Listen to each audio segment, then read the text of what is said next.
All right, 3-4 defense, Coach Brady. We're talking about the outside linebackers in this session. Kind of our manual for our players that play that position. Going to run through some of the things we think are important for our guys to have success within this defense and scheme and the way we run it. So we've divided it into basically 6 things, and my backer coach helped me do this, defensive coordinator, Coach Woolridge. The first thing is prototype designation. Like there's a certain kind of player we're looking for in this position. I think more so than other positions on the field. The second thing is important is alignments.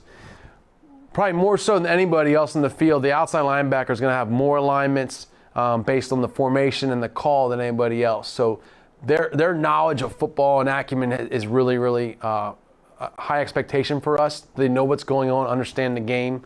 And our best guys over the years in this defense, in this position, are at 2-3-year starters, or guys that are in the program 4 years. They have been our best players. And when they have all that knowledge, they make a lot of plays. And we've probably had more all-conference players in these positions than any other position on the field, to be honest, because they make a lot of plays. They do a lot of good things. And other coaches notice the way they play. Keys and effort. Obviously, what are they looking at? Where are their eyes? And then effort comes without saying. But we still put it in there for our guys. They understand how important it is. We got to say it all the time. They understand. You know this generation. Block destruction and tackling. It goes for all our guys. Pass rush and then pass coverage. All right, so outside backers. Let's go through here. All right, the first thing, the prototype, what we're looking for. We're looking for a guy that can rush the passer and be a playmaker in our scheme. Now, we have a Sam and a Jack, as our outside backers. So they really got to be able to do a few different things for us.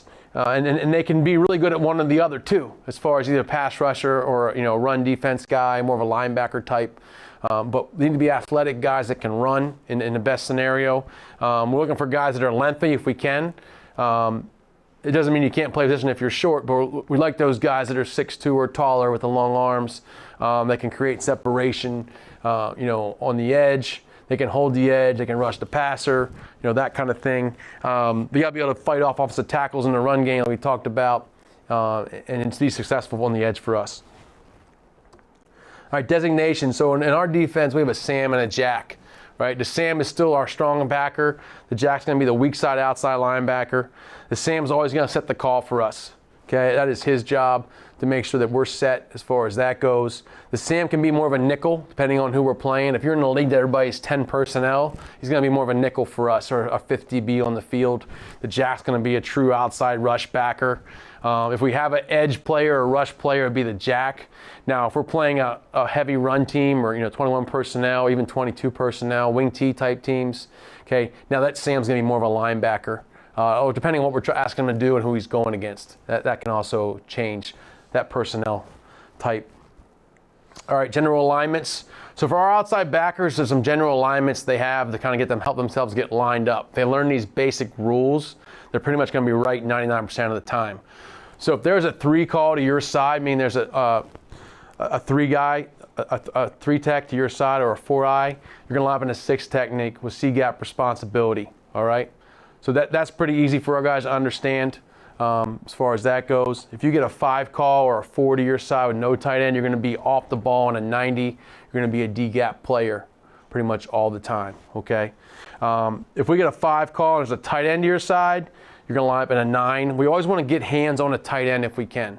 So if we're in an Okie look and we got a 4-eye or a 5 to your side, and there's a tight end as well, now you're going to be on the line of scrimmage, usually 1 by 1 off that tight end, so you can be physical on him on the snap of the football. All right, general alignment rules. All right, technique and eyes. Okay, so for all our positions, it's really important that you're technique sound, and that starts with watching film, understanding what your job is in the defense, where you fit, and how guys work around you. Okay, so we got to work at that. We got to be really good at what we do and those techniques. All right, so for our outside backers, where are your eyes? Well, our eyes are going to be on M-loss almost every snap. M-loss for us is the end man in the line of scrimmage. So we talk about M-loss a lot. Whether you're in space or on the line of scrimmage, okay, you're going to see that M-loss as your first initial key. The only thing that would change that would be if you're in man-to-man. Now you're going to have your eyes on your man. Okay, so my eyes are going to be on M-loss. What did my key do? Again, going back to ASKR, A-S-K-R, all right? Assignment key and responsibility. Where am I going? Once we see our MLOS, it's going to tell us if it's run or pass, right? That's our initial key. From that, I got to know how am I reacting? What's my job? There are times when we're going to be blitzing as an outside backer, so I got to react to that key. If it's a run or a pass, that's going to change my path. If you look at blitz tracks in our Okie defense in the 3-4. If it's a pass, how am I going to rush the passer? Do I have a two-way go? Am I an edge blitzer? Do I have somebody coming outside of me? If I'm blitzing inside, a lot of times our outside backers aren't always contained. They'll have an inside track. That's great for them. It gives you a chance to make more moves and make a play. You're not forced to keep contained, but now you know that you really don't want to go outside because there's going to be a guy outside of you. So you want to set that blocker up to go inside. Okay? These are really important for our guys to understand. And getting back to ASKR, ASKR, the last one, our reaction on run to me. Okay, they're running the ball at me. Am I going to be a spill player? Am I a force player, forcing it back inside? Okay, am I trapping the trapper? Okay, run away. Am I chasing the play? Do I have contain, right? Am I a BCR player, which means boot, counter, reverse? I have the cutback if I'm the BCR player. Okay, and then lastly would be pass. What's my job on pass? What's my coverage? What's my zone? What's my responsibility? You know, and these are stuff that we, as an outside linebacker, there's a lot going on for you. That's why we need to keep it simple. We need to learn the basics so when you play, it happens really fast and you can react really fast and naturally. Okay, so you're basically going to be the D-gap player on most of our calls, all right, in our defense. Okay, your block keys are the same on both sides, but just like looking at the D-line, getting a base, a reach, you can get a pull away. Those same kind of key reads on MLOS are going to also work for you.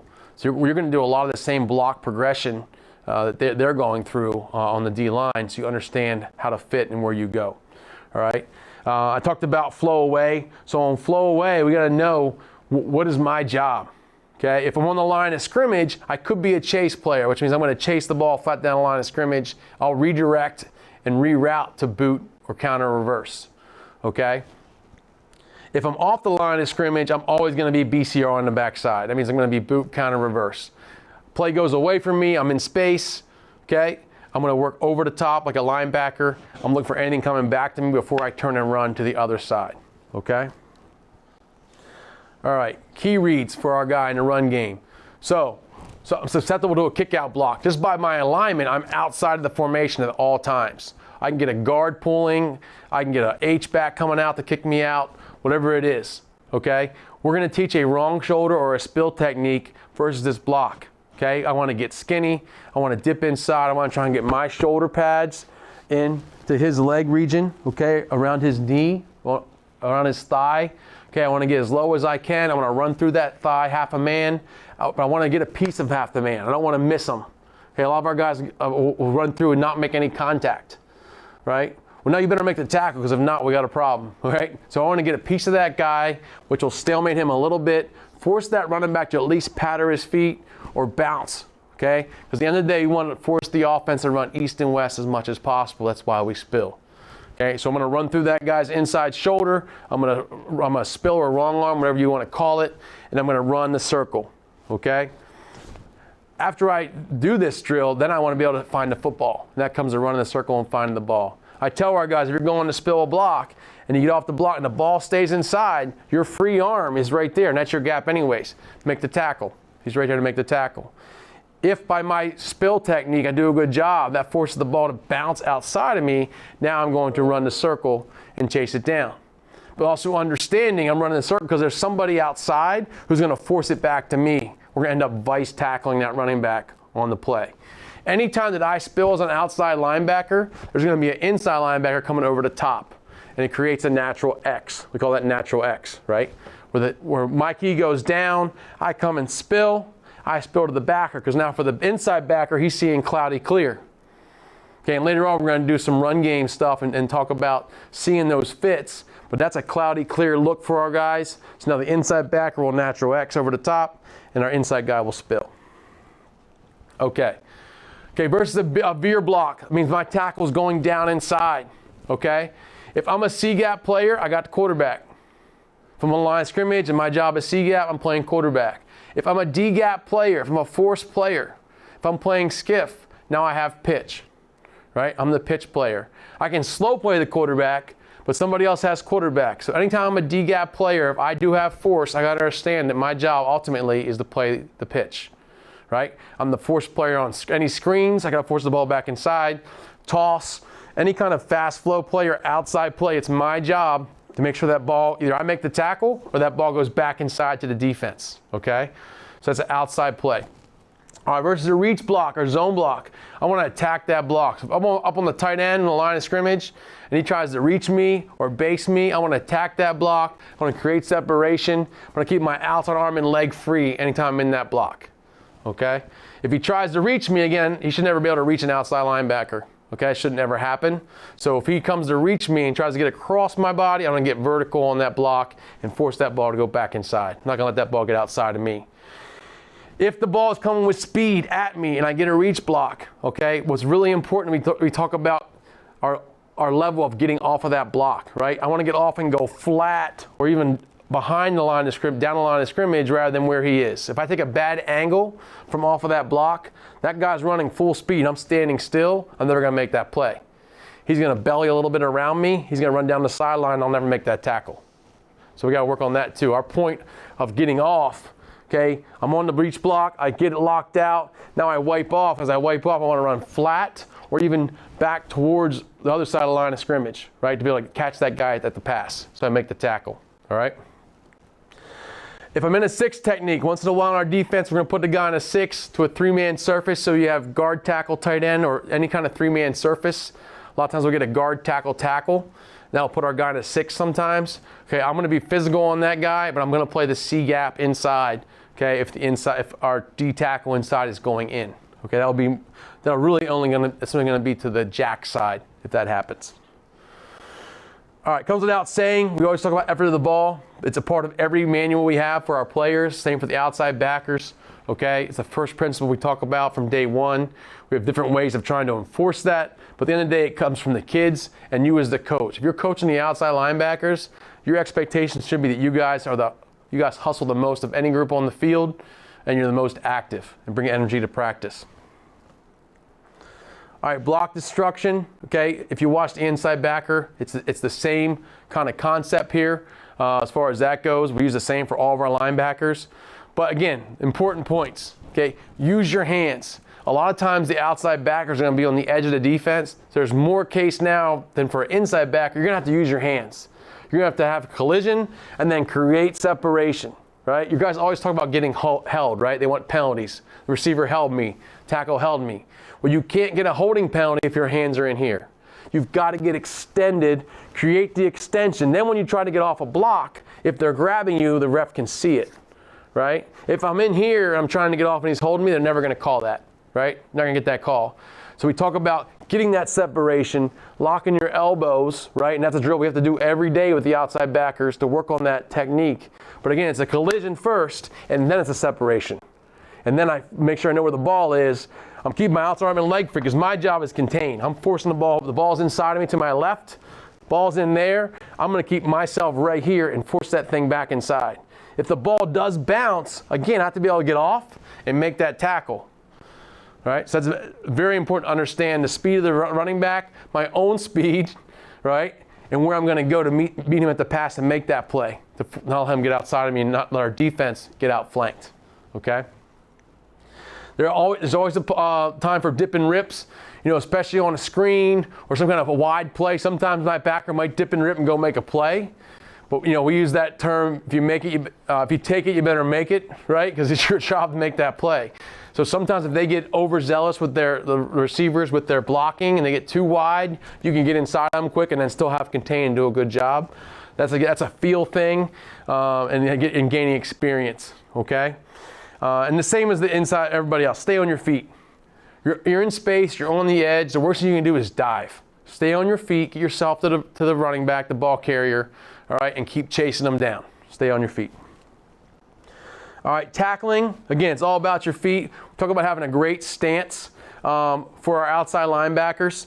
We're going to show blitz as much as we can. So we're going to point our toes at the outside leg of the nearest back.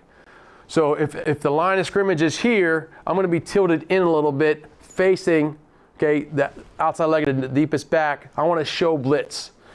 I also, whenever I'm in space, if I'm not on the tight end, all right, I can live on that line. I can show blitz, I can back up, okay, I can be back and forth in that little area.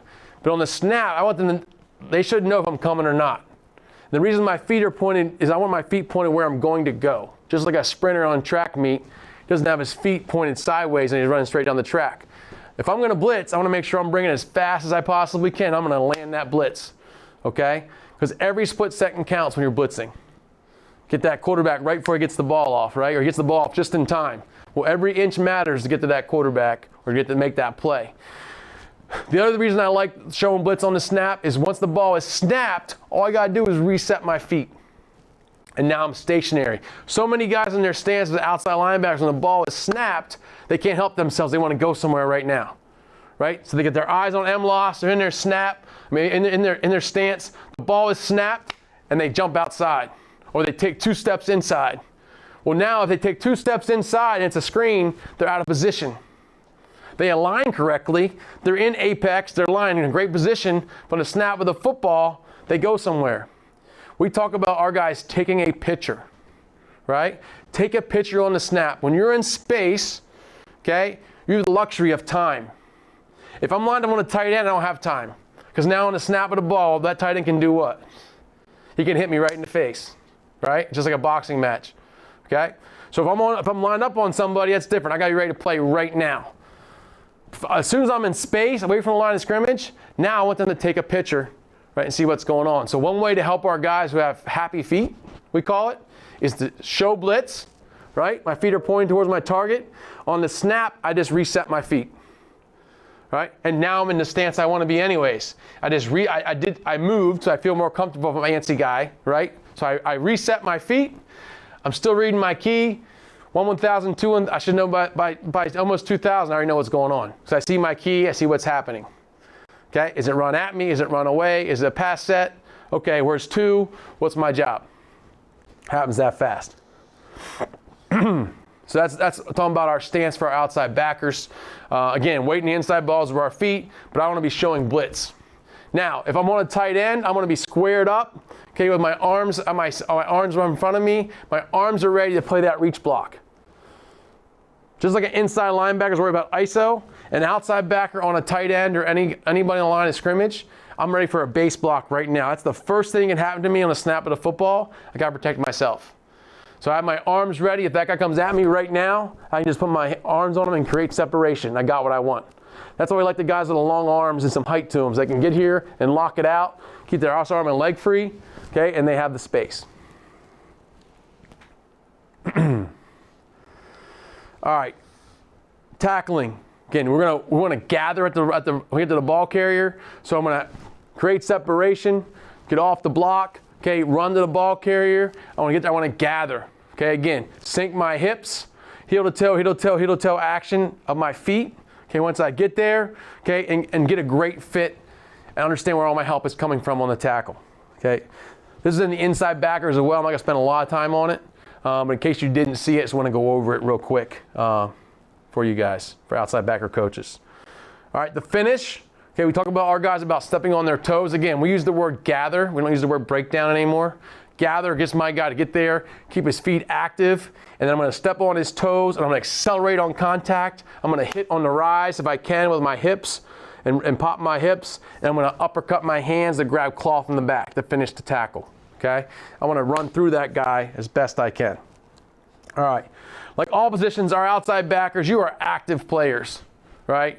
And the years that our Sam and our Jack are active, we're really good on defense. We caused a lot of takeaways. We scored a lot of touchdowns on defense. I think we had 8 last year. Okay, and a lot of our touchdowns on defense were caused by these 2 guys, right? Either they caused the fumble, or their pressure on the ball or the quarterback caused somebody else to turn the ball over or get an interception, right? So you guys are disruptive players. You got to be. And one way to disrupt the player is to talk about when you're running from behind on a ball carrier is getting that strip. Secure the tackle first if you're the first guy there, okay, if you're chasing behind a running back, but either knock that ball out if you see the air or reach over, secure it to reach over and pull his hand off the football, right, and get that ball on the ground. right? And never give up. It could be the 1 yard line going in the score, and you get that fumble. That's a huge play, right? I can change a game. All right, and then if I'm the second or third guy in, I'm always knocking the ball out. Our first game of the year last year, we turned the ball over. I think the second play of the game. They had the ball first and goal. Their second play from the 11-yard line going in, our outside backer, we had him tackled, stood up. Our outside backer came in and stripped the ball. We got a fumble for the first drive of the season. Turned the ball over. Okay, so had a takeaway. So that's a big deal for us as far as doing that. All right, pass rushing. A big part of what you do at outside backer is pass rushing. We need you to be a problem for the offense, but you have to work on it every day, okay? You have to be good at what you do. So 365, every day of the year, you should work on your pass rush moves. You have one great move and one counter. This can be built into your system of what you do, okay? And you can have more than that, but we really want you to start with having one really good move, getting good at it, and being able to speed rush off the edge. The ability to be able to do your job, right? To keep contained on pass rush, which a lot of times you are the contained rusher because you're the edge guy, right? Be able to be the contained rusher, but also get to the quarterback because they know you're a contained rusher most of the time, right? And we have some calls built into the system that allow you to go under or go inside, okay? But to be that edge guy and be able to make plays. All right, you gotta learn how to counter at the level. So counter to the level is I'm speed rushing off the edge. I get to the level of the quarterback, and I haven't beaten my guy yet, right? I can't turn the corner on him. He's done a good job this time. That's fine. If the quarterback's inside of me, I club, I rip, I'm still going, I can't get off. I pull my inside arm out, right? I club across the O-lineman, and I punch through to the quarterback, right? Counter at the level. That's what that is. Counter at the level, okay? That's a great technique for me. I've kept contained. Now, I may not get there, but if the quarterback holds the ball for an extra count, now I got a chance to get a quarterback hit, strip sack, okay, right? Or at least, cause him to move his feet and make him a little bit nervous, okay? Blitz tracks. Again, there's a whole segment in these talks about blitzing, blitz tracks, and that kind of stuff. But am I a contained player or a spill player? So on pass, am I going to be off the edge contained, or do I have a two-way go? Am I inside rusher? Sometimes for our outside backers, we're going to have you go underneath. There's a guy outside of you. So now we don't want you to go outside. We want you to make an inside move. It gives you an advantage. If on that tackle all game, and you're blitzing off the edge, and you're the jack, and he's pass setting you, and you're an edge rusher. Well, that one time we call an inside blitz, you can set him up. Show outside blitz, and then come under, because you haven't done that all game. Okay, or the first 5 snaps, you haven't done that the first 5 pass plays. Okay, that's for you. But you got to be good at what you do, because that one time you come under out of 6 plays, you got to win. That's our expectation for you guys. That's where it comes to landing the blitz. All right, we need you to be, and landing the blitz doesn't mean get a sack every time. Landing the blitz, like I said before, that's hitting the quarterback, that's getting a strip, okay? That's forcing him to move his feet, okay? Make him throw off platform. Anytime you make a quarterback move, they are not as successful or accurate, okay? They're not, especially at the high school level. So your job is to make that quarterback antsy, make them worried about you. If they double you, that's actually, you should be happy. They're saying how good you are. We still want you to get to the quarterback though, all right? You still got to find a way. All right, so outside linebacker, pass read, okay?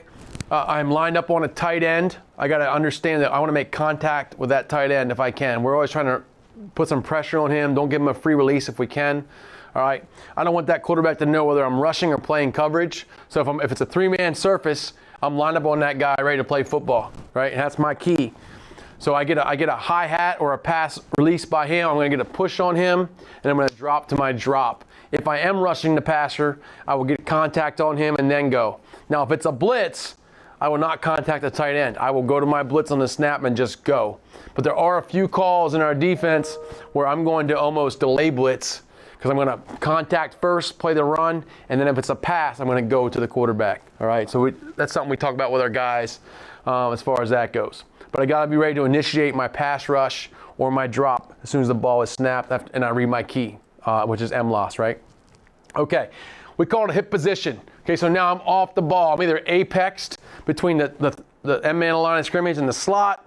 Okay, it might be tighter, it might be wider. Okay, but that hip position is going to be anytime I'm down, okay, and I'm playing outside linebacker. It could be a safety, that could be my mic, it could be my outside linebackers, okay? But now I'm off the line of scrimmage, I'm in space, okay? I'm taking a picture on the snap. Talked about that already, right? Taking a picture, all right?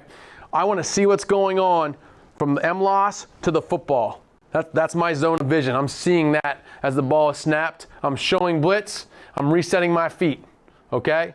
Most of the time we're going to apex number 2, all right? Depending on the coverage behind me, I got to understand what that is too.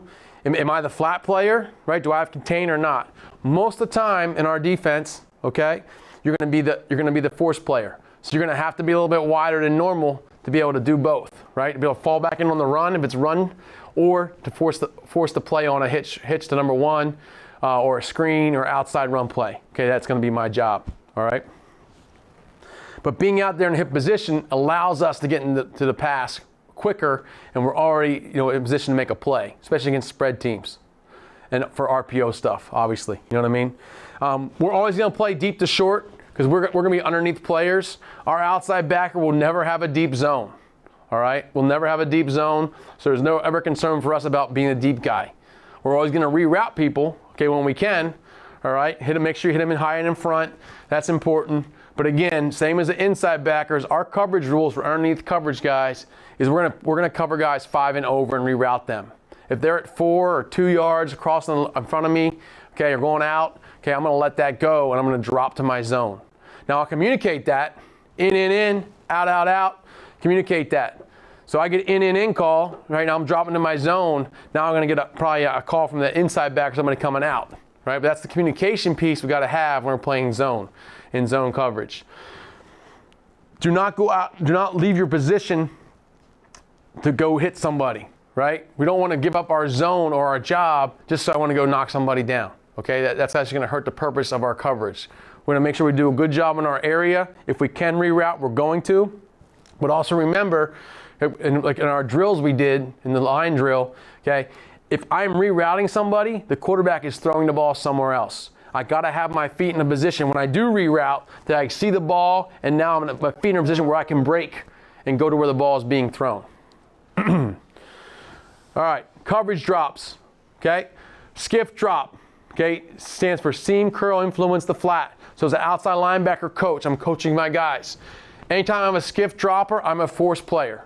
Because in that defense, married up with the coverage and the front, I'm going to be the D-gap player. I got pitch on option. I'm forcing everything back inside. And on pass, I am playing seam curl to the flat.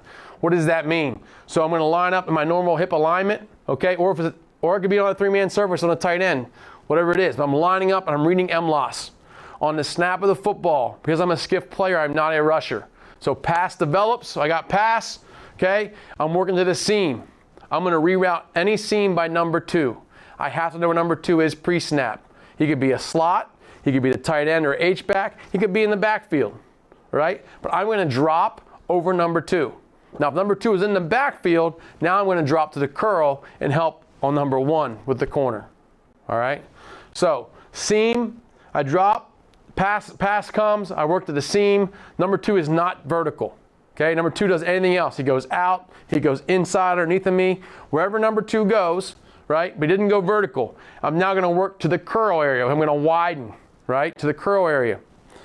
To 10 yards. I'm looking for somebody coming in. If the number 1's going vertical, I'm looking for somebody coming across. So if the ball is to my inside here, to my left, okay, number 2 goes under, in. I work to the curl. 1 is going vertical. I see that. I'm reading the quarterback's eyes. I hear out. Here comes an over. Okay, so now I want to think about working back to that over route. Okay? I go to the flat when the ball is thrown there. Okay, so they have a flare by the back, or number 2 does a quick little out. If the ball's thrown, yeah, I'm breaking on the ball. I'm going right now. All right? But until that ball is thrown to the flat, I'm going to stay in the curl. Seam, curl, influence the flat. All right. So that's a skiff drop. If we're talking about a flat drop, again, anytime you're a flat dropper, again, you are force because you're the widest guy on the field. You've got to force everything back inside to all your help, the rest of the defense. Okay? The basic of this is we're gonna sprint to an aiming point that is 10 yards deep, 2 yards inside the widest receiver.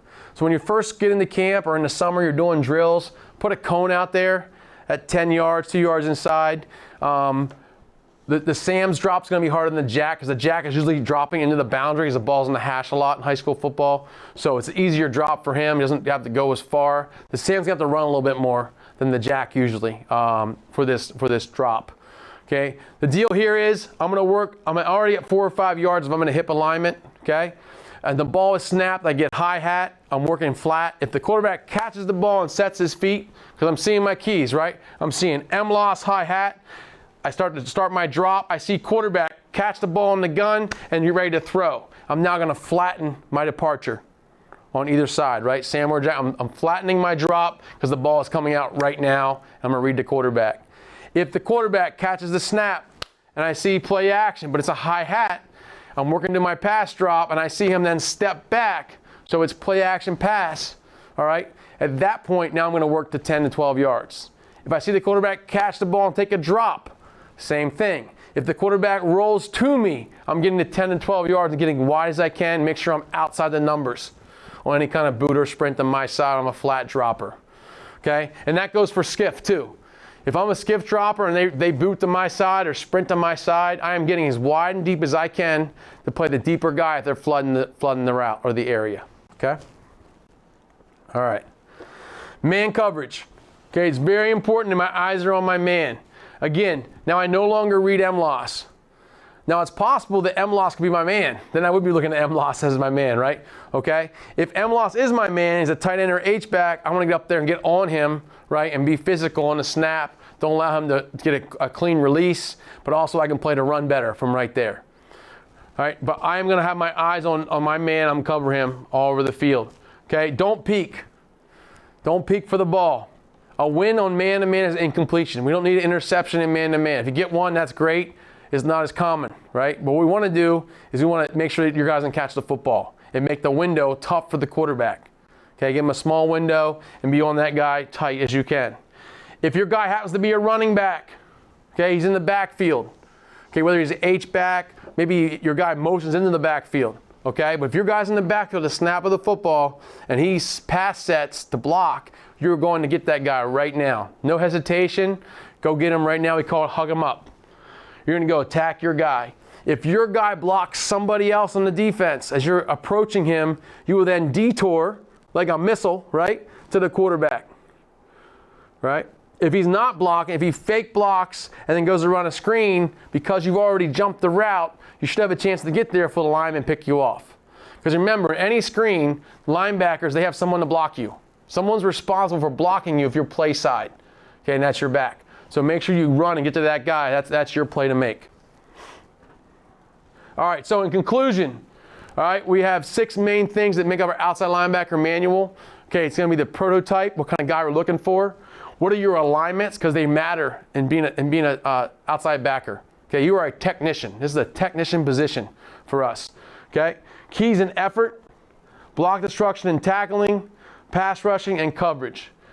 Put all these together, this is a playmaker in our defense. Like I said before, this guy can really be destructive to offenses and can help us to have a lot of success and a lot of fun on defense.